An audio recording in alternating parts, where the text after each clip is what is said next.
ಬಡತನವು ದಾರಿಗಳನ್ನು ಹಾಗೂ ಪಂಜುಗಳನ್ನು ಹಾಗೂ ನಿಮ್ಮ ಮೇಲೆ ಬೀಳುವುದು ಯಾವಾಗ ನೀವು ನಿದ್ದೆ ಮಾಡ್ತಾನೇ ಇದ್ರೆ, ಸೋಮಾರಿಗಳ ಥರ ಇದ್ರೆ. ಸೊ ಇದು ಎಷ್ಟು ಈಸಿ ಆಗಿದೆ ಅರ್ಥ ಮಾಡ್ಕೊಳಕ್ಕೆ. ಹೌದು, ಅದಕ್ಕೆ ಅದನ್ನ ವಿಸ್ಟಮ್ ಅಂತ ಕರೆಯೋದು. ಆ ಥರ ಎಷ್ಟೊಂದು ಕೀರ್ತನೆಗಳಿದೆ. ಅದೇ ಕೀರ್ತನೆ ಹೇಳ್ತದೆ, ಇರುವೆನ ನೋಡಿ ಕಲ್ತ್ಕೋ. ಸಿಂಪಲ್. ಹೌದು, ಆ ಒಂದು ದೊಡ್ಡ ಸ್ಟೋರಿ ಇರೋದಕ್ಕಿಂತ ಇರುವೆ ನೋಡಿ ಕಲ್ತ್ಕೋ. ಸೊ ಇನ್ನೊಂದು ರಿಸರ್ಚ್ ಮಾಡ್ತೀವಿ, ಹೋಗಿ ಇರುವೆ ಹೇಗಿರುತ್ತೆ. ಹೌದು, ಸೊ ಅದನ್ನ ನಾವು ವಿಸ್ಡಮ್ ಲಿಟ್ರೇಚರ್ ಅಂತ ಹೇಳ್ತೀವಿ. ಸೊ ಇದರಲ್ಲಿ ಏನಾಗುತ್ತೆ, emotional and intellectual portions are completely covered here. True. So ಇವಾಗ ಒಂದು ದೇಶಕ್ಕೆ ಏನು ಬೇಕು ಅಂತ ಯೋಚನೆ ಮಾಡೋ, ಸೋಷಿಯಲ್ ಫ್ಯಾಕ್ಟರ್ ಎಸ್ಟಾಬ್ಲಿಷ್ ಆಯಿತು, ಪೊಲಿಟಿಕಲ್ ಫ್ಯಾಕ್ಟರ್ ಎಸ್ಟಾಬ್ಲಿಷ್ ಆಯಿತು, ಎಕನಾಮಿಕಲ್ ಫ್ಯಾಕ್ಟರ್ ಎಸ್ಟಾಬ್ಲಿಷ್ ಆಯಿತು, ಎಮೋಷನಲ್ ಅಂಡ್ ಇಂಟೆಲೆಕ್ಚುಯಲ್ ಕಂಪ್ಲೀಟ್ ಆಯ್ತಾ. ಸೊ ಇವಾಗ ಲಾಸ್ಟ್ ಪ್ರಾಫಿಟ್ಸ್ಗೆ ಬರೋಣ. ಅಣ್ಣ, ಕನ್ನಡ ಪಾಡ್ಕಾಸ್ಟ್ನ ಅದು ಕನ್ನಡದಲ್ಲಿ ಬಿಡ್ತೀರಾ? ಯಾವ್ದ್ಯಾವ್ದು ಹೇಳು. ಅದೇ ಫಸ್ಟಿಂದ. ಮೊದಲನೇದು, ಸಾಮಾಜಿಕವಾಗಿ ಸ್ಥಾಪಿತವಾದರು, ರಾಜಕೀಯವಾಗಿ ಸ್ಥಾಪಿತವಾದರು, ಆರ್ಥಿಕವಾಗಿ ಸ್ಥಾಪಿತವಾದರು, ಮತ್ತು ಭಾವನಾತ್ಮಕವಾಗಿ ಸ್ಥಾಪಿತವಾದರು, ಮತ್ತು ಜ್ಞಾನಯುಕ್ತವಾಗಿ ಸ್ಥಾಪಿತವಾದರು. Okay okay. ಈಗ ನೆಕ್ಸ್ಟು ನಾವು ಪ್ರವಾದಿಗಳಿಗೆ ಬಂದರೆ ನೋಡ್ರಿ, ಈ ಪ್ರವಾದಿಗಳು ಏನು ಮಾಡಿದ್ದಾರೆ? ಪ್ರವಾದಿಗಳು ಏನು ಮಾಡಿದಾರೆ? ಅಲ್ಲ, ಪ್ರವಾದಿಗಳು ಏನು ಹೇಳಿದ್ದಾರೆ? ಪ್ರವಾದಿಗಳು ಹೇಳೋದೆಲ್ಲ ಲೈಕ್ ನೀವು ತಪ್ಪು ಮಾಡಿದ್ರೆ, ರಾಜರು ಏನಾದರೂ ತಪ್ಪು ಮಾಡಿರ್ತಾರೆ, ಓಕೆ, ಅವಾಗ ಬಂದು ಸರಿ ಮಾಡ್ತಾರೆ. ಸೊ ಇನ್ನೊಂದು ನಾವು ಅರ್ಥ ಮಾಡ್ಕೊಳ್ಬೇಕಾದ್ರೆ, ಪ್ರವಾದಿಗಳು ಇಟ್ಸ್ ಎ ಫ್ಯೂಚರಿಸ್ಟಿಕ್ ವಿಷನ್, ಅಂದ್ರೆ ಮುಂದೆ ಇರುವಂತ ಕಾಲ. ಹೌದು, ರಾಜರು ಕೂಡ ಏನಾದ್ರು ಮಾಡ್ಬೇಕಂದ್ರೆ, ಫ್ಯೂಚರಲ್ಲಿ ಏನಾದ್ರು ಮಾಡ್ಬೇಕಂದ್ರೆ ಅವ್ರು ಹೋಗಿ ಪ್ರವಾದಿನ ಕರ್ಕೊಂಡ್ ಬಾ, ಇದ್ ಮಾಡ್ಬೋದಾ ಮಾಡಬಾರ್ದಾ ಅಂತ ಅವಾಗ ಭವಿಷ್ಯತ್ತಿನ ಬಗ್ಗೆ ಅವ್ರು ಮಾತಾಡ್ತಾ ಇದ್ರು. ಸೊ ಇವಾಗ ಇಷ್ಟೆಲ್ಲ ಎಸ್ಟಾಬ್ಲಿಷ್ ಆಗಿರುವಂತ ಕಂಟ್ರಿಗೆ ಮುಂದೆ ಏನಾಗುತ್ತೆ ಅಂತ ಗೊತ್ತಾಗ್ಬೇಕಲ್ವಾ. ಸೊ ಅದಕ್ಕೋಸ್ಕರ ದೇವರು ಪ್ರವಾದಿಗಳನ್ನ ಕರ್ಕೊಂಬಂದ್ರು. ಓಹೋ. ಇವಾಗ ಐಲ್ ಟೆಲ್ ಯು, ಪ್ರವಾದಿಗಳು ಬರೀ ಮುಂದೆ ಇರೋದನ್ನ ಮಾತ್ರ ಹೇಳಲಿಲ್ಲ, ಈಗಲೂ ಸರಿ ಮಾಡಕ್ ಶುರು ಮಾಡಿದ್ರು. ಇವಾಗ ಕಾಲ ಕಳೀತಾ ಹಾಗೇನೆ ಮನುಷ್ಯನಿಗೆ ಕೆಟ್ಟದ್ದು ಕೂಡ ಒಳ್ಳೇದಂತ ಅನ್ನಿಸ್ತಾ ಇದೆಯಂತೆ. ಕೆಟ್ಟದ್ದು ಕೂಡ ಒಳ್ಳೇದಾಗ್ಬಿಟ್ಟಿದೆ.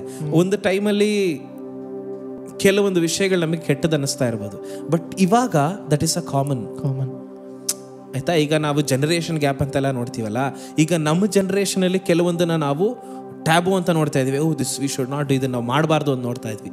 ಬಟ್ ಈಗಿನ ಜನ್ರೇಷನ್ಗೆ ಕೂಲ್, ನಾರ್ಮಲ್ ಆಗಿಬಿಟ್ಟಿದೆ. ಸೊ ಆ ಥರ ಆದಾಗ ಪ್ರವಾದಿಗಳು ಅದನ್ನು ಸರಿ ಮಾಡ್ತಾ ಇದ್ರು. ಸೊ ಒಂದು ಇವಾಗ ಅದು ಸರಿ ಆಗ್ತಿಲ್ಲ ಅನ್ನೋ ಕಾರಣ, ಒಂದು ನಾವು ಪ್ರವಾದಿ ಮಾತು ಕೇಳ್ತಿಲ್ವಾ, ಇಲ್ಲ ಆ ಥರ ಖಂಡಿಸೋ ಪ್ರವಾದಿಗಳಿಲ್ವಾ? ಅದ್ರ ಬಗ್ಗೆ ನಾವು ಪ್ರೀವಿಯಸ್ ಎಪಿಸೋಡಲ್ಲಿ ಮಾತಾಡಿದ್ವಿ. ಮೇ ಬಿ ಅದೇ ಸಾಕು ಅನ್ಕೊಂತೀನಿ, ಜಾಸ್ತಿ ಮಾತಾಡಕ್ಕೆ ಹೋದ್ರೆ ಚೆನ್ನಾಗಿರಲ್ಲ. ಓಕೆ, ಪ್ರೀವಿಯಸ್ ಎಪಿಸೋಡಲ್ಲಿ ನಾವು ಒಂದು ಚಿಕ್ಕ ಕಾರಣ ಹೇಳಿದ್ದೀವಿ. ನೀವು ಅದು ನೋಡಿಲ್ಲ ಅಂದರೆ ಹೋಗಿ ನೋಡಿ ಪ್ರೀವಿಯಸ್ ಎಪಿಸೋಡ್. ನೋಡಿದರೆ you can continue here. Okay, ನೋಡಿಲ್ಲ ಅಂದರೆ ಹೋಗಿ ನೋಡ್ಕೊಂಬನ್ನಿ. ಪ್ರವಾದಿಗಳ ಬಗ್ಗೆ ಎಕ್ಸ್ಕ್ಲೂಸಿವ್ ಆಗಿ ಮಾತಾಡಿದ್ದೀವಿ. ಸರಿ, ಈಗ ನಾನು ಪ್ರವಾದಿಗಳ ಬಗ್ಗೆ ಮಾಡ್ತಾ ಇದ್ದೆ. ಮೊದಲನೇದು ಅವರು ಫ್ಯೂಚರ್ ಅಲ್ವಾ, ನಾವು ಏನು ಮಾಡ್ತಾ ಇದ್ವಿ, ಭವಿಷ್ಯತ್ ಕಾಲದ ಬಗ್ಗೆ ತಿಳಿಸ್ಕೊಡ್ತಾ ಇದ್ರು. ಎರಡನೇದು ಪ್ರೆಸೆಂಟ್, ಈಗ ವರ್ತಮಾನ ಕಾಲದ ಸ್ಥಿತಿಗತಿಗಳನ್ನು ಅವ್ರು ಇದು ಸರಿ ಇದು ತಪ್ಪು ಅಂತ ಹೇಳ್ತಾ ಇದ್ರು. ಮೂರನೇದು ದೇವರ್ ಇನ್ಸ್ಪೈರಿಂಗ್ ಪೀಪಲ್, ಅವರು ಜನರನ್ನ ಉತ್ತೇಜಿಸ್ತಾ ಇದ್ರು. ಏನಕ್ಕೆ ಉತ್ತೇಜಿಸ್ತಾ ಇದ್ರು ಅಂದರೆ ಒಳ್ಳೇದನ್ನ ಮಾಡಲಿಕ್ಕೆ ಉತ್ತೇಜನ ಕೊಡ್ತಾ ಇದ್ರು. ಹಾಗಾದ್ರೆ ಇದಕ್ಕೊಂದು ಉದಾಹರಣೆ, ದಾನಿಯೇಲನ ಟೈಮ್ನಲ್ಲಿ ನೆಬೂಕದ್ನೆಚ್ಚರ ಒಂದು ದೊಡ್ಡ ವಿಗ್ರಹ ಮಾಡಿ ನಿಲ್ಲಿಸಿ ಎಲ್ಲರಿಗೂ ಅಡ್ಡ ಬೀಳಕ್ಕೆ ಹೇಳ್ದ. ಆದರೆ ದಾನಿಯೇಲ ಅಡ್ಡ ಬೀಳಲಿಲ್ಲ. ಹೌದು, ಪ್ರವಾದಿ ಅದನ್ನ ಎದುರಿಸ್ತಾ, ನಾನು ಅದನ್ನ ಮಾಡಲ್ಲ ಅಂತ. ಯಾಕೆ ಗೊತ್ತಾ? ದಟ್ ವಾಸ್ ರಾಂಗ್, ಅದು ತಪ್ಪಾಗಿತ್ತು. ಸೊ ಆ ಥರ ಜನರನ್ನ ಇನ್ಸ್ಪೈರ್ ಮಾಡ್ತಾ ಇದ್ರು, ಇದನ್ನ ಮಾಡಬೇಡ್ರಿ ನೀವು ಅಂತ. Obviously most of the profits ಅದನ್ನ ಮಾಡಿದ್ದು at the cost of their life. ಅವರ ಜೀವನವನ್ನ ಪಣಕ್ಕಿಟ್ಟು ಅದನ್ನ ಮಾಡಿದ್ರು ದೇವರಿಗೋಸ್ಕರ. ಸೊ ಪ್ರವಾದಿಗಳು ಏನ್ ಮಾಡ್ತಾ ಇದ್ರು, ಮುಂದೆ ಫ್ಯೂಚರಲ್ಲಿ ಏನಾಗುತ್ತೆ ಅಂತ ಹೇಳ್ತಾ ಇದ್ರು. ಎರಡನೇದು, ಈಗಿನ ಜನರನ್ನ ಸರಿ ಮಾಡ್ತಾ ಇದ್ರು, ಇನ್ಸ್ಪೈರ್ ಮಾಡ್ತಾ ಇದ್ರು. ಈಗ ಒಂದು ದೇಶ ಎಸ್ಟಾಬ್ಲಿಷ್ ಆಗ್ಬೇಕಂದ್ರೆ ಇದೆಲ್ಲ ಕಾರಣಗಳು ಬೇಕು. ಹೌದು. ಈಗ ನಿಮ್ಗೆ ಸಿಂಪಲ್ ಆಗಿ ಹೇಳ್ಬೇಕಂದ್ರೆ, ನಮ್ಮ ಭಾರತ ದೇಶದಲ್ಲಿ ಒಂದು ಇತಿಹಾಸ ಇದೆ ಅಲ್ವಾ. ಇತಿಹಾಸದ ಆದ್ಮೇಲೆ ನಮ್ಗೇನಿದೆ, how we are established politically ಅಂತಿದೆ. ಹೌದು, ನಮಗೆ ಫ್ರೀಡಮ್ ಸಿಕ್ತು, ಆಮೇಲೆ ವಿ ಆರ್ ಗ್ರೋಯಿಂಗ್ ನೌ. ಇವಾಗ we have social activist working like a profits. But ಅದೆಷ್ಟು ನಿಜವಾಗಿ ಮಾಡ್ತಾ ಇದ್ರೋ ನನಗೆ ಗೊತ್ತಿಲ್ಲ. ಅವ್ರೇನು ಮಾಡ್ತಿದ್ದಾರೆ, ಈ ಸಮಾಜದಲ್ಲಿರುವಂಥ ಬೇಡದ ಕಾರ್ಯಗಳು, ಇದು ಸರಿ ಇಲ್ಲ, ಇದು ಸರಿ. ಈಗಿನ ಕಾಲದಲ್ಲಿ ಸೋಷಿಯಲ್ ಆಕ್ಟಿವಿಸ್ಟ್ ಅವರು ಕೂಡ ಸರಿಯಾಗಿ ಕೆಲಸ ಮಾಡ್ತಾ ಇದ್ರೋ ಎಲ್ಲ ನಮಗೆ ಗೊತ್ತಿಲ್ಲ, ಬಟ್ ಅದೆಲ್ಲ ಬೇಕು ಒಂದು ದೇಶವನ್ನು ಎಸ್ಟಾಬ್ಲಿಷ್ ಮಾಡಿಕ್ಕೆ. ನಾನು ಸಿಂಪಲ್ ಆಗಿ ಬ್ರೇಕ್ ಡೌನ್ ಮಾಡಿ ಹೇಳ್ತಾ ಇದ್ದೀನಿ ನಿಮಗೆ. ಒಂದು ದೇಶ ಎಸ್ಟಾಬ್ಲಿಷ್ ಆಗಿ ಇದೆಲ್ಲ ಬೇಕಾಗುತ್ತೆ. So this is how they were established in old Testament. So ಇವಾಗ ಹೊಸ ಒಡಂಬಡಿಕೆಗೆ ಬರೋಣ. ಹೊಸ ಒಡಂಬಡಿಕೆಗೆ ಬಂದರೆ ನೀವು ಮೊದಲನೇದು ಗಾಸ್ಪಲ್ಸ್ ಅಲ್ವಾ, ಸುವಾರ್ತೆಗಳು ಅಂತ ಹೇಳ್ತೀವಿ. ಅದಕ್ಕೂ ನಮಗೇನು ಸಂಬಂಧ?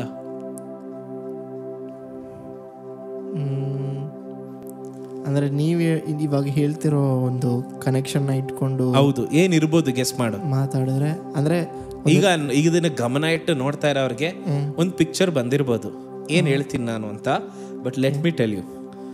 ಸೊ ಇವಾಗ ಗಾಸ್ಪಲ್ಸ್ ಅಂತ ಹೇಳಿದ್ರೆ ಅದರಲ್ಲಿ ಯೇಸು ಸ್ವಾಮಿಯ ಸ್ಟೋರಿಗಳಿದೆ ಅಲ್ವಾ. ಯೇಸು ಸ್ವಾಮಿ ಈ ಲೋಕದಲ್ಲಿದ್ದಾಗ ಏನೇನು ಮಾಡಿದ್ರು ಅಂತ ನಮಗೆ ತಿಳಿಸ್ಕೊಡುತ್ತೆ. ಒಬ್ಬ ವ್ಯಕ್ತಿಯ ಆ್ಯಕ್ಚುಲಿ ಹೇಳೋದು ತುಂಬ ಕಷ್ಟ ಆಗಿದೆ, ಯಾಕಂದರೆ ಯೇಸು ಸ್ವಾಮಿ ತುಂಬ ಅಂದರೆ ಹಳೆ ಒಡಂಬಡಿಕೆ ಇರೋದನ್ನೇ ಸ್ಪಷ್ಟವಾಗಿ ಯೇಸು ಸ್ವಾಮಿ ವಿವರಿಸಿದ್ರು. That is where I am also coming. ಅಲ್ಲಿಗೆ ನಾನು ಬರ್ತಾ ಇದ್ದೀನಿ. ಓಕೆ. ಸೊ ಇವಾಗ ಪ್ರವಾದಿಗಳು ಅಷ್ಟೆಲ್ಲ ಮಾತಾಡಿದ್ರಲ್ಲ, ಯೇಸು ಸ್ವಾಮಿ ಅದನ್ನ ತನ್ನ ಜೀವನದಲ್ಲಿ ತೋರಿಸಿದ್ರು. He established the Old Testament. Words in action. Words in action. So Yesu Swami ಏನು ಮಾಡಿದ್ರು, ಈ ಲೋಕದಲ್ಲಿ ಪ್ರವಾದಿಗಳು ಹೇಳಿದಂಥ ಎಲ್ಲ ಮಾತುಗಳನ್ನು ಎಸ್ಟಾಬ್ಲಿಷ್ ಮಾಡಿದ್ರು. ಸೊ ಅಂದರೆ ಅವರ ಪ್ರವಾದನೆಗಳು ಯೇಸು ಸ್ವಾಮಿ ಮೂಲಕವಾಗಿ ನೆರವೇರಿತು ಅನ್ನೋದನ್ನ ನಾವು ನೋಡ್ಬೋದು. ಎರಡನೇದಾಗಿ ಯೇಸು ಸ್ವಾಮಿ ಏನು ಮಾಡಿದ್ರು ಅಂದರೆ, ಈ ಯಹೂದ್ಯರಲ್ಲಿ ಅಲ್ವಾ, ಈ Jews, I am really happy to worship this God because my God like ಹೆಂಗೆ ಜೀವನ ಮಾಡ್ಬೇಕನ್ನೋದನ್ನ ಬರೀ ಬಾಯಿ ಮಾತಿಂದ ಹೇಳ್ದಿರ ಲೈಕ್ ಆತನೇ ಬಂದು ಲೈಕ್ ಜೀವಿಸಿ ತೋರಿಸ್ಕೊಟ್ಟಿದ್ದಾರೆ. Amen, hallelujah. ಸರಿ, ಇವಾಗ ನೋಡ್ರಿ, ಯೇಸು ಸ್ವಾಮಿ ಈ ಲೋಕಕ್ಕೆ ಬಂದ್ರು. ಸುವಾರ್ತೆಗಳಲ್ಲಿ ನೀವು ಗಮನಿಸಿದ್ರೆ the first and foremost Jesus ಏನು ಮಾಡಿದ್ರು ಅಂದರೆ, he established high standard moral life. ಆಯ್ತಾ, ನೈತಿಕ ಜೀವನದ ಉತ್ಕೃಷ್ಟ ಮಟ್ಟವನ್ನು ಯೇಸು ಸ್ವಾಮಿ ಹಾಕಿಕೊಟ್ರು. ಅಂದರೆ ಒಬ್ಬ ವ್ಯಕ್ತಿ ಹೇಗೆ ಜೀವನ ಮಾಡಬೇಕು ಅನ್ನೋದನ್ನ ತಿಳಿಸ್ಕೊಟ್ರು. ಎರಡನೇ, ಯೇಸು ಸ್ವಾಮಿ ಥರ ಎಲ್ಲ ಕ್ರೈಸ್ತರು 100% ಜೀವಿಸ್ಬಿಟ್ಟಿದ್ರೆ ಈ ಲೋಕ ಹೆಂಗಿರ್ಲಿಲ್ಲ. ಅವಾಗ ಎರಡನೇ ಬರೋಣದಲ್ಲಿ ಯೇಸು ಸ್ವಾಮಿ ಬರ್ತಾ ಇರಲಿಲ್ಲ. ಮತ್ತೆ ಎರಡನೇ ಬರೋಣದಲ್ಲಿ ಬರೋರು ಯೇಸು ಸ್ವಾಮಿ ನಮ್ಮ ಜೊತೆಲಿರಾಗ ಬರೋರು. ತಿರ್ಗಾ ಯೇಸು ಸ್ವಾಮಿ ರಾಜ್ಯವನ್ನು ಎಸ್ಟಾಬ್ಲಿಷ್ ಮಾಡಬೇಕಾದ ಪರಿಸ್ಥಿತಿ ಇರಲಿಲ್ಲ. ಯಾಕಂದ್ರೆ ವೆರಿ ಡೀಪ್. ಸೊ ನಾವು ಲೈಕ್ ಯೇಸು ಸ್ವಾಮಿ ಥರ ಜೀವನ ಮಾಡಕ್ಕೆ ಸ್ಟಾರ್ಟ್ ಮಾಡಿದ್ರೆ Kingdom of god is establish in our arts ಅಂತ ಹೇಳ್ತಿದ್ದೀರಾ.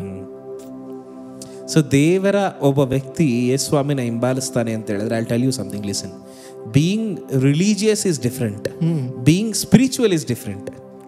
ಅಂದ್ರೆ ಒಬ್ಬ ವ್ಯಕ್ತಿ ಧಾರ್ಮಿಕವಾಗಿ ಜೀವನ ಮಾಡೋದು ಬೇರೆ, ಆತ್ಮಿಕವಾಗಿ ಜೀವನ ಮಾಡೋದು ಬೇರೆ.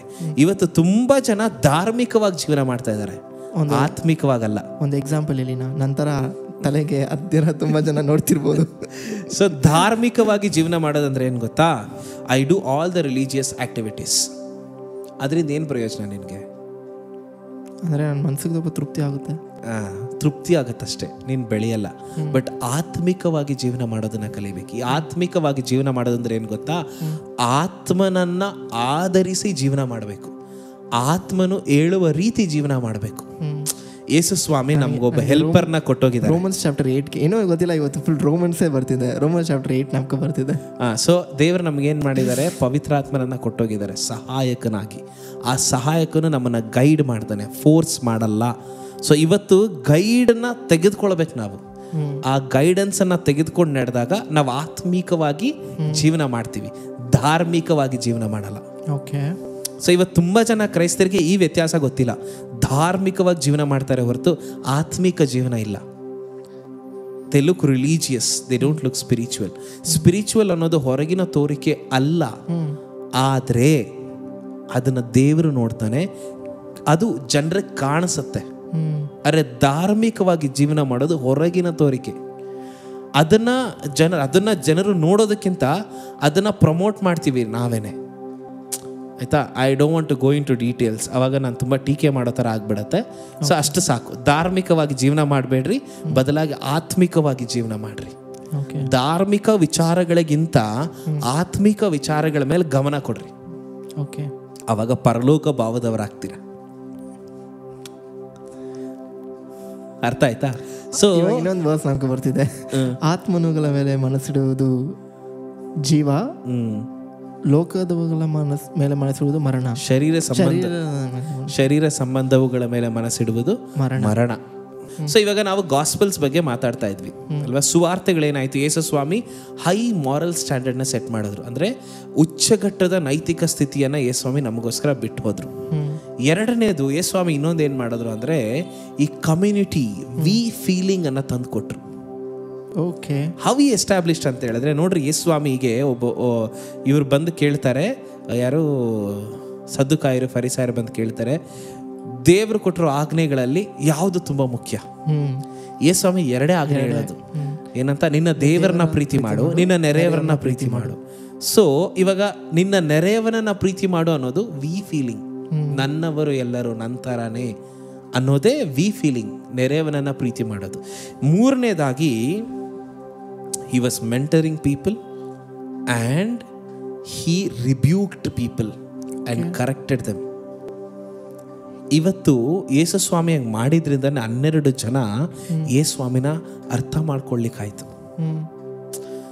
C I tell you something, ನಾನು ಯಾವಾಗಲೂ ಹೇಳ್ತಾ ಇರ್ತೀನಿ ನಿಮಗೆ ಬೆಣ್ಣೆ ಇಟ್ಟು ಮಾತಾಡೋರಕ್ಕಿಂತ ಬೆಂಕಿ ಇಟ್ಟು ಮಾತಾಡೋರ ಜೊತೆ ಇರ್ರಿ. ಓಕೆ, ಯಾಕೆ ಗೊತ್ತಾ? ಬೆಣ್ಣೆ ಇಟ್ಟು ಮಾತಾಡೋರು ಕರ್ಗೋಗ್ಬಿಡ್ತಾರೆ, ಆದ್ರೆ ಬೆಂಕಿ ನಿಮ್ಮನ್ನ ಶುದ್ಧಿ ಮಾಡತ್ತೆ. ಅರ್ಥ ಆಯ್ತಾ? ಸೊ ಬೆಂಕಿ, when people talk to you harshly, ನೀವೇನ್ ಮಾಡ್ರಿ, ಅವ್ರನ್ನ ಜೊತೆಲಿ ಇಟ್ಕೊಳ್ರಿ, ಅವರೇ ನಿಮ್ಮನ್ನ ಸರಿ ಮಾಡೋದು. ಓಕೆ. ಎರಡನೇದಾಗಿ, ಇವಾಗ ನಾನು ನಿಮಗೆ ಮಾತಾಡ್ತಾ ಇದ್ದೆ, ಹೊಸ ಒಡಂಬಡಿಕೆಯಲ್ಲಿ ನಾವು ಗಾಸ್ಪಲ್ಸ್ ಬಗ್ಗೆ ನೋಡಿದ್ವಿ. ಇವಾಗ ತೆಗೆದುಕೊಂಬನ್ರಿ, ಇವಾಗ ನಮ್ಮ ಇಂಡಿಯಾದಲ್ಲಿ ಒಂದು ಕಾನ್ಸ್ಟಿಟ್ಯೂಷನ್ ಇದೆ ಅಲ್ವಾ? What is the preamble of the constitution? ಅಲ್ಲ. ಸೊ ಪ್ರಿಯಾಂಬಲ್ ನಿನಗೆ ಗೊತ್ತಿಲ್ಲ ಅಂದರೆ ಐ ಟೆಲ್ ಯು, ಅದರಲ್ಲಿ 3 ಇಂಪಾರ್ಟೆಂಟ್ ವರ್ಡ್ಸ್ ಇದೆ ಇಂಗ್ಲೀಷಲ್ಲಿ. ನೀವು ನೋಡಿದ್ರೆ ಈಕ್ವಾಲಿಟಿ, ಲಿಬರ್ಟಿ ಆ್ಯಂಡ್ ಫ್ರೆಟರ್ನಿಟಿ ಅಲ್ವಾ? ನಮ್ಮ ದೇಶದ ಸಂವಿಧಾನದ ಒಂದು 3 ಇಂಪಾರ್ಟೆಂಟ್ ಸ್ತಂಭಗಳು ಅಂತಲೇ ಹೇಳ್ಬೋದು. ಈಕ್ವಾಲಿಟಿ, ಲಿಬರ್ಟಿ ಆ್ಯಂಡ್ ಫ್ರೆಟರ್ನಿಟಿ ಅಂದರೆ ಸಮಾನತೆ, ಸ್ವಾತಂತ್ರ್ಯ ಮತ್ತು ಭಾತೃತ್ವ ಭಾವನೆ. ಈ 3 ವಿಷಯಗಳನ್ನು ಯೇಸು ಸ್ವಾಮಿ ಎಸ್ಟಾಬ್ಲಿಷ್ ಮಾಡಿದ್ರು. ಸೊ ಹಾಗಾದರೆ ಒಂದು ದೇಶ ತಿರ್ಗಾ ಪುನಃ ಕಟ್ಟುವಂಥ ಕಾರ್ಯ ಯೇಸು ಸ್ವಾಮಿ ಮಾಡಿದ್ರು. ಎರಡನೇದು, ಹಿಸ್ಟ್ರಿಗೆ ಬಂದರೆ, ವಾಟ್ ಈಸ್ ಹಿಸ್ಟ್ರಿ ಅಂತ ಹೇಳಿದ್ರೆ it's a record of past events. ಅಂದರೆ ಹಿಂದೆ ನಡೆದಂಥ ಎಲ್ಲ ಘಟನೆಗಳ ಒಂದು ರೆಕಾರ್ಡ್ ಅದು. ನೋಡ್ರಿ, ಇದು ಏನು ಮಾಡುತ್ತೆ ಅಂದರೆ ನಮಗೆ ಈ ಸಮಾಜ ಹೇಗಿದೆ ಅನ್ನೋದನ್ನು ತಿಳಿಸ್ಕೊಡುತ್ತೆ. ಏನೇನಾಯಿತು, ಈಗ ನಿಮ್ಗೊಂದು ಚಿಕ್ಕ ಎಕ್ಸಾಂಪಲ್ ಹೇಳ್ತೀನಿ. ಸಭೆಯಲ್ಲಿ ಒಂದು ಪ್ರಾಬ್ಲಮ್ ಆಯಿತು. ಏನು ಪ್ರಾಬ್ಲಮ್ ಅಂದರೆ, ಎಲ್ಲ ಪೇತ್ರನ ಹತ್ರ ಬಂದು ಹೇಳಿದ್ರು, ನಮಗೆ ಹಾಸ್ಪಿಟಾಲಿಟಿ ಮಾಡ್ತಾ ಇರೋರು ಸರಿ ಇಲ್ಲ, ನಮಗೆ ಊಟ ಕೊಡ್ತಾ ಇರೋರು ಸರಿ ಇಲ್ಲ ಅಂದಾಗ ಪೇತ್ರ ಯೋಚನೆ ಮಾಡ್ದ, ಊಟ ಕೊಡೋದು ನನ್ನ ಜವಾಬ್ದಾರಿ ಅಲ್ಲ, ನನ್ನ ಜವಾಬ್ದಾರಿ ಏನು? ದೇವರ ವಾಕ್ಯ ಹೇಳೋದು ಅಲ್ವಾ? ಸೊ ಅದಕ್ಕೆ ಏನು ಮಾಡ್ದ, ಅಲ್ಲಿದ್ದಂಥ ದೇವರ ಆತ್ಮನಿಂದ ತುಂಬಲ್ಪಟ್ಟಂಥ ಯುವಕರನ್ನು ಆರಿಸ್ಕೊಂಡು ಅವ್ರಿಗೆ ಆ ಕೆಲಸ ಕೊಟ್ಟ. This is an event. ಇವತ್ತು ಸಭೆಯಲ್ಲಿ ಏನ್ ಮಾಡ್ತಾ ಇದೀವಿ ನಾವು? ಸಭಾಪಾಲಕರಿಗೆ ದೇವರ ವಾಕ್ಯವನ್ನ ತಿಳಿಸುವಂತ ಜವಾಬ್ದಾರಿ ಕೊಟ್ಬಿಟ್ಟು ಚರ್ಚ್ ಬೋರ್ಡ್ ಅಂತ ಮಾಡಿದೀವಿ. ಚರ್ಚ್ ಬೋರ್ಡ್ ಏನ್ ಮಾಡುತ್ತೆ, ಚರ್ಚ್ ಅಲ್ಲಿ ಆಗು ಹೋಗುವಂತ ಎಲ್ಲ ಕಾರ್ಯಗಳನ್ನ ಅವ್ರು ನೋಡ್ಕೊಳ್ತಾರೆ. ಇದನ್ನ ನಾವ್ ಎಲ್ಲಿಂದ ಕಲ್ತ್ಕೊಂಡ್ವಿ? ಸತ್ಯವೇದ, ಇತಿಹಾಸದಿಂದ ಕಲ್ತ್ಕೊಂಡ್ವಿ. ಸೊ ಆ ರೀತಿಯಾಗಿ ಸಭೆಗೆ ಈ ಒಂದು ಇತಿಹಾಸ ತುಂಬಾ ಉಪಯುಕ್ತವಾಗಿದೆ, ಈವನ್ ನಮ್ಮ ದೇಶಕ್ಕೂ ಕೂಡ. ಸೊ ಇವಾಗ ಆದಂಥ ಎಲ್ಲ ವಿಷಯಗಳನ್ನು ಅನಲೈಸ್ ಮಾಡಿ ಯಾವುದು ಒಳ್ಳೆಯದೋ, ಯಾವುದನ್ನು ಮಾಡಬೇಕು, ಯಾವುದನ್ನು ಮಾಡಬಾರ್ದು ಅನ್ನೋದನ್ನು ನಾವು ತಿಳ್ಕೊಳ್ತೀವಿ. ಮೂರನೇದು ಲೆಟರ್ಸ್ ಅಂತ ಬಂದರೆ, ಲೆಟರ್ಸ್ ಏನು ಮಾಡುತ್ತಂದರೆ ಒಬ್ಬ ವ್ಯಕ್ತಿಯ ಜೀವಿತವನ್ನು ತಲೆ ಕೆಳಗೆ ಮಾಡುವಂಥ ಬಲ ಅದಕ್ಕಿದೆ. ಇವಾಗ ಯೇಸು ಸ್ವಾಮಿ ಬಗ್ಗೆ ನಮಗೆಲ್ಲರಿಗೂ ಗೊತ್ತಪ್ಪ, ಆದರೆ ಇಷ್ಟು ಬಲವಾಗಿ ನಾವು ತಿಳ್ಕೊಳ್ಳಿಕ್ಕೆ ಕಾರಣ ಏನು? ತೋಮ ಬಂದ, ಭಾರತ ದೇಶಕ್ಕೆ ಬಂದ, ಅವನು ಸುವಾರ್ತೆ ಸಾರ್ದ, ಅವನು ಸತ್ತೋದ, ರಕ್ತಸಾಕ್ಷಿಯಾಗಿ ಸತ್ತೋದ. ಅದಾದ್ಮೇಲೆ ನಮ್ಮನ್ನ ಇಷ್ಟು ಬಲಶಾಲಿಯಾಗಿ ಮಾಡಿದ್ದೆ ಯಾವುದು ಗೊತ್ತಾ? ಲೆಟರ್ಸ್. ಅದು ನಮ್ಮ ಜೀವಿತಗಳನ್ನ ಸರಿ ಮಾಡ್ತು. ಆಮೇಲೆ ಕೊನೆಯದಾಗಿ ರೆವಲ್ಯೂಷನ್, ಪ್ರಕಟಣೆ ಏನ್ ಮಾಡುತ್ತೆ?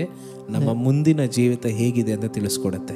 ನಮ್ಮ ಮುಂದಿನ ಜೀವಿತ ಹೇಗಿದೆ ಅಂತ ನಮಗೆ ಗೊತ್ತಾದ್ರೆ ಈಗಿನ ಜೀವಿತವನ್ನ ಸರಿಯಾಗಿ ಜೀವನ ಮಾಡ್ತೀವಿ.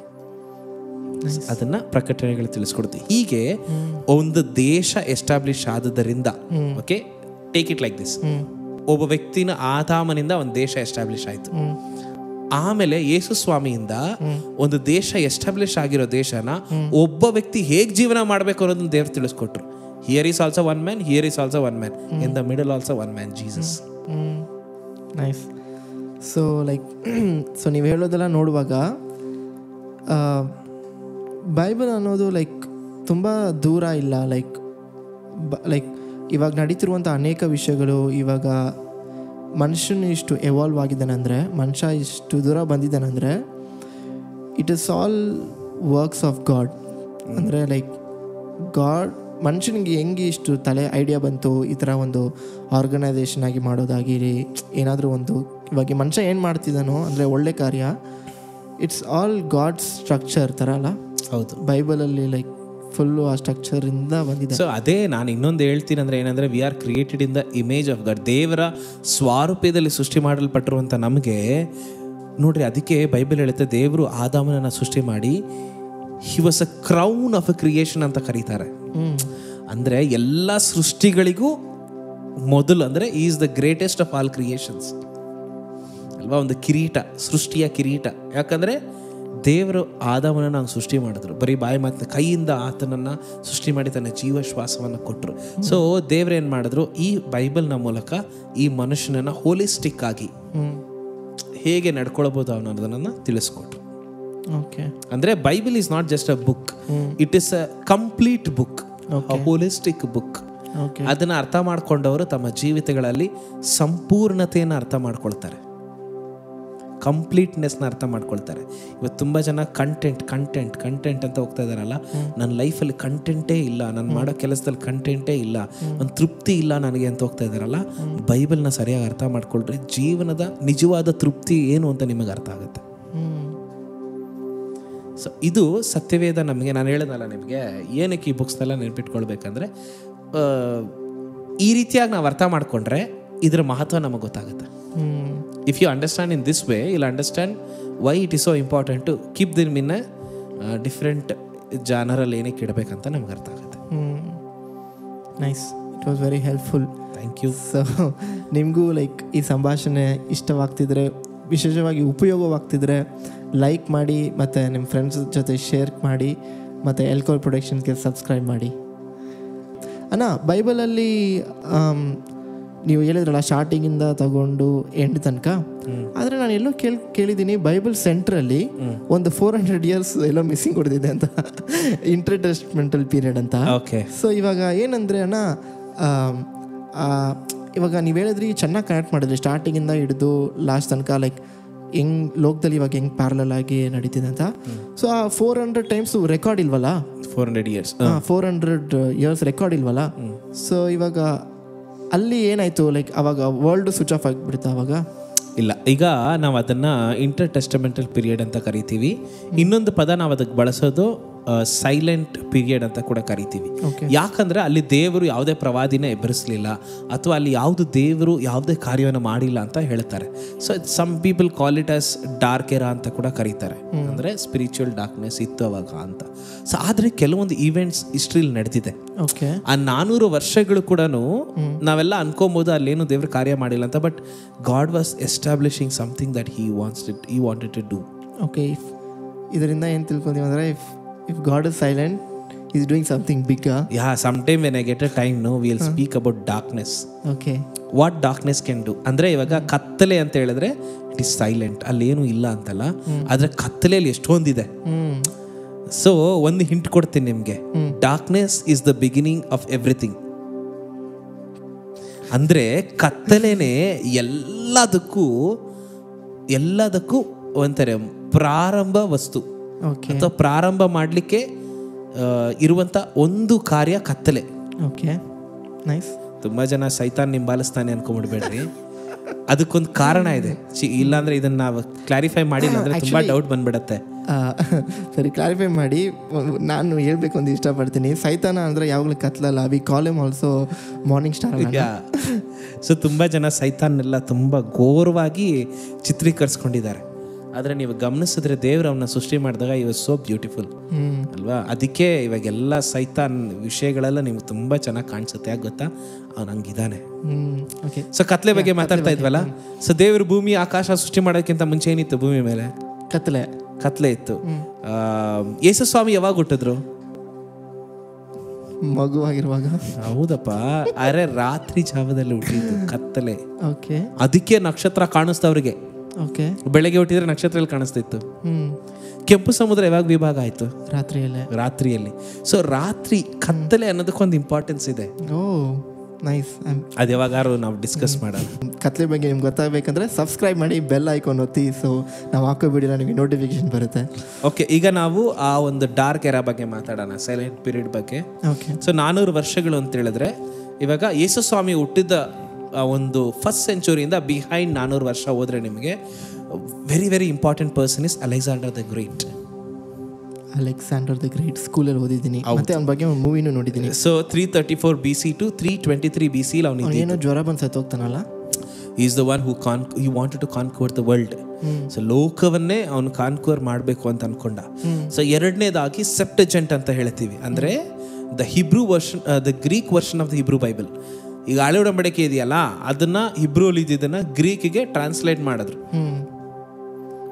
ಗ್ರೀಕ್ಗೆ ಟ್ರಾನ್ಸ್ಲೇಟ್ ಮಾಡಿದ್ರಿಂದನೇ ನಮಗೆ ಅನೇಕ ಸ್ಟಡೀಸ್ಗೆ ಅದು ಹೆಲ್ಪ್ ಆಯಿತು. ಸೊ ಅವಾಗಲೇ ನಾವು ಹಳೆ ಒಡಂಬಡಿಕೆನ ಗ್ರೀಕಿಗೆ ಟ್ರಾನ್ಸ್ಲೇಟ್ ಮಾಡಿದ್ದವಾಗ ಯಾವಾಗ 260 BC. ಆಯಿತಾ. ನೆಕ್ಸ್ಟ್ ಇನ್ನೊಂದು ಇಂಪಾರ್ಟೆಂಟ್ ಇವೆಂಟ್ ಏನಂದರೆ 214 BCಯಲ್ಲಿ the wall of China construct ಮಾಡೋಕ್ಕೆ ಸ್ಟಾರ್ಟ್ ಮಾಡಿದ್ರು. Nice. So next 166 BC, very important era in Jewish history ಅಂತ ಹೇಳಿದ್ರೆ the revolt of Maccabean revolt ಅಲ್ವಾ. ಮೆಕಾಬಿಯನ್ ದಂಗೆ ಅಂತ ಹೇಳ್ತೀವಿ. ಏನಕ್ಕೆ ಅಂದರೆ ಈ ಗ್ರೀಕರು ಅಥವಾ ಗ್ರೀಕರು ಬಂದು ಯಹೂದ್ಯರನ್ನ ಸಪ್ರೆಸ್ ಮಾಡಕ್ ಶುರು ಮಾಡಿದ್ರು. ಅವರಲ್ಲಿದ್ದಂಥ ಎಲ್ಲ ಆಚಾರ ವಿಚಾರಗಳನ್ನ ಮಾಡಬಾರ್ದು ಅಂತೇಳಿ ದೇ ವಾಂಟೆಡ್ ಟು ಅದನ್ನ ಮುಗಿಸ್ಬಿಡ್ಬೇಕು ಅಂತ. ಸೊ ಅವಾಗ they was a priest called Judas Maccabeus ಅಂತೇಳಿ ಅವರು ಆ ಒಂದು ರಿವಾಲ್ಟ್ ಅನ್ನ ಸ್ಟಾರ್ಟ್ ಮಾಡಿದ್ರು. ಅದರಿಂದನೇ ಯಹೂದ ಧರ್ಮ ಇನ್ನೂ ಬಲಶಾಲಿ ಆಯ್ತು. ಸೊ ಅದು ಎಲ್ಲಿ ಕನೆಕ್ಟ್ ಆಗುತ್ತೆ ಗೊತ್ತಾ? ಫ್ಯಾರಸೀಸ್, ಸದ್ದುಸೀಸ್, ಇವ್ರಿಗೆಲ್ಲ ಕನೆಕ್ಟ್ ಆಗುತ್ತೆ. So they started following the religion even more strictly. ಅವ್ರು ತುಂಬಾ ಒಂದು ಧಾರ್ಮಿಕವಾಗಿ ಇನ್ನೂ ಬಲಶಾಲಿಗಳಾದ್ರು. ಆಯ್ತಾ. ನೆಕ್ಸ್ಟ್ 166 BC ಅಲ್ವಾ. 166 BCಯಲ್ಲಿ ನಾವು ನೋಡ್ತೀವಿ ರೋಮ್ ಟುಕ್ ಓವರ್ ಎವ್ರಿಥಿಂಗ್ ಅಲ್ವಾ. ರೋಮ್ರು ಏನು ಮಾಡಿದ್ರು, ಎಲ್ಲವನ್ನ ಹತೋಟಿಗೆ ತೆಗೆದುಕೊಂಡ್ರು. 37 BCಯಲ್ಲಿ Herod as become the king of the Jerusalem. ಇವಾಗ ಯೇಸು ಸ್ವಾಮಿ ಹತ್ತಿರಕ್ಕೆ ಬರ್ತಾ ಇದ್ವಿ. And another important event Herod rid was 20 BCಯಲ್ಲಿ he constructed the temple of Jerusalem, the second temple of Jerusalem. So ಇದೆಲ್ಲ 400 years ಅಲ್ಲಿ ಆಯ್ತು. ಸೊ ಪೊಲಿಟಿಕಲಿ ಹಿನ್ನೆಲೆ ನಡೀತಾನೆ ಇತ್ತು, ಅಂದ್ರೆ ಲೋಕ ನಿಂತೋಗಿಲ್ಲ, ಲೋಕ ನಡೀತಾನೆ ಇತ್ತು. ಆದ್ರೆ ಲೈಕ್ ಪ್ರವಾದಿಗಳು ಮಾತು ನಿಂತೋಗಿತ್ತು. ಲೈಕ್ ಆ ಪಾಯಿಂಟ್ ಅಂದ್ರೆ see I tell you the direct word of God was not there, but God was working behind. ದೇವರು ಹಿಂದೆಯಿಂದ ಕೆಲಸ ಮಾಡ್ತಿದ್ರು. ಈಗ ಯೇಸು ಸ್ವಾಮಿ ಹುಟ್ಟಬೇಕಲ್ವಾ, ಯೇಸು ಸ್ವಾಮಿ ಹುಟ್ಟಬೇಕಾದ್ರೆ ಪ್ರವಾದನೆಗಳೆಲ್ಲ ನೆರವೇರಬೇಕು. ಅಲ್ಲಿ ಹೆರೋದ ಬರಬೇಕು, ಹೆರೋದ ಹಸುಗೂಸುಗಳನ್ನ ಸಾಯಿಸಬೇಕು. So God was establishing that. God was not silent, but ಅಲ್ಲಿ ಡೈರೆಕ್ಟ್ ಆಗಿ ದೇವರ ಸ್ವರ ಜನರಿಗೆ ಕೇಳಿಸ್ಲಿಲ್ಲ ಅಷ್ಟೇ. ಸೂಪರ್. ಸೊ ಇದನ್ನ ನಾವು the holistic approach of the Bible ಅಂತ ನಾವು ತಿಳ್ಕೊಳ್ಬೋದು. ಅಂದರೆ ಇವಾಗ ನಮಗೆ ಹಳೆ ಒಡಂಬಡಿಕೆ ಗೊತ್ತಾಯಿತು, ಹೊಸ ಒಡಂಬಡಿಕೆಗೂ ಹಳೆ ಒಡಂಬಡಿಕೆ ಮಧ್ಯದಲ್ಲಿರುವಂಥ 400 ವರ್ಷಗಳ ಬಗ್ಗೆ ಗೊತ್ತಾಯಿತು, ಮತ್ತು ಹೊಸ ಒಡಂಬಡಿಕೆ ಬಗ್ಗೆ ಕೂಡ ಗೊತ್ತಾಯಿತು. ಸೊ ಹೀಗೆ ಒಂದು ಫುಲ್ ಪಿಕ್ಚರ್ ಬಂತು ಸತ್ಯವೇದದಲ್ಲ ಪಿಕ್ಚರು. ಮತ್ತು ಅದು ಇಂದಿನ ಒಂದು ಕಾಲದಲ್ಲಿ ನಡೀತಿರುವಂತಹ ಸಂಗತಿಗಳನ್ನ ಹೇಗೆ ಸತ್ಯವೇದದಲ್ಲಿ ನಡೀತು, ಮತ್ತು ಅದು ಹೇಗೆ ಇಂದಿನ ಕಾಲದಲ್ಲಿ ನಡೀತಿರುವಂಥ ವಿಷಯಗಳ ಮೇಲೆ ಸತ್ಯವೇದ ಹೇಗೆ ಪರಿಣಾಮ ಬೀಳ್ತಿದೆ ಅನ್ನೋದನ್ನ ನಾವು ಕಲ್ತ್ಕೊಂಡ್ವಿ. Yes, nice, very good perspective.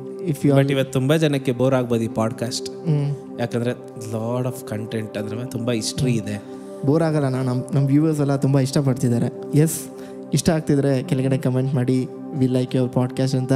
ಮತ್ತು ಥ್ಯಾಂಕ್ ಯು, ತುಂಬ ಜನದಿಂದ ಒಳ್ಳೆ ರೆಸ್ಪಾನ್ಸ್ ಬರ್ತಿದೆ. ತುಂಬ ಜನ ನಮಗೆ ಪ್ರೋತ್ಸಾಹ ಮಾಡ್ತಿದ್ದೀರಾ. Thank you so much for it and keep supporting us and keep praying for us and thank you for watching the video. Is there anything ಅನ್ನ that you want to share with our viewers? Okay, ನನಗೆ ತುಂಬ ಜನ ಕಾಲ್ ಮಾಡಿ ಹೇಳಿದ್ರು, ತುಂಬ ಜನ personal ಆಗಿ message ಹಾಕಿ ಹೇಳಿದ್ರು ನಿಮ್ಮ ಪಾಡ್ಕಾಸ್ಟ್ ಚೆನ್ನಾಗಿದೆ ಅಂತೇಳಿ. ನಿಮ್ಮೆಲ್ಲರಿಗೂ ಧನ್ಯವಾದಗಳು. ಹೀಗೆ ನಮಗೆ ಸಪೋರ್ಟ್ ಮಾಡಿರಿ. ಇನ್ನೂ ಹೆಚ್ಚು ಸತ್ಯವೇದ ಕುರಿತಾದಂಥ ಕೆಲವೊಂದು ವಿಷಯಗಳನ್ನು ನಿಮಗೆ ನಾವು ತಿಳಿಸಲಿಕ್ಕೆ ಪ್ರಯತ್ನ ಪಡ್ತೀವಿ. Thank you so much.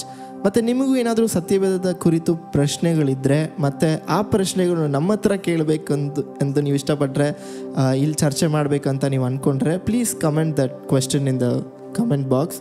R you can also DM direct message ಮಾಡ್ಬೋದು. ನಮ್ಮ ಇನ್ಸ್ಟಾಗ್ರಾಮ್, ಫೇಸ್ಬುಕ್, ತುಂಬ ಕಡೆ ನಾವು ಸೋಷಿಯಲ್ ಮೀಡಿಯಾದಲ್ಲಿ ಇದ್ದೀವಿ. You can comment there, you can chat there, or we will also give our email ID in the description. You can also post your questions there. ನಮ್ಮ ಜೊತೆ ಸಂಪರ್ಕದಲ್ಲಿರಿ, so that we will know what is running in your head. ನಿಮ್ಮ ತಲೆಯಲ್ಲಿ ಏನು ನೋಡುತ್ತಿದೆ ಮತ್ತು ನಿಮ್ಗೇನು ಬೇಕನ್ನೋದು ನಾವು ತಿಳ್ಕೊಂಡು ಮತ್ತು ನಾವು ಪ್ಲ್ಯಾನ್ ಮಾಡ್ತಿರೋದನ್ನ ಕೂಡ ನಿಮ್ಮ ಕೇಟರ್ ಮಾಡ್ಕೊಂಡು ಹೋಗ್ಬೋದು ನಾವು. Yes, thank you. God bless you. Thank you so much for watching. God bless you all. Have a nice day.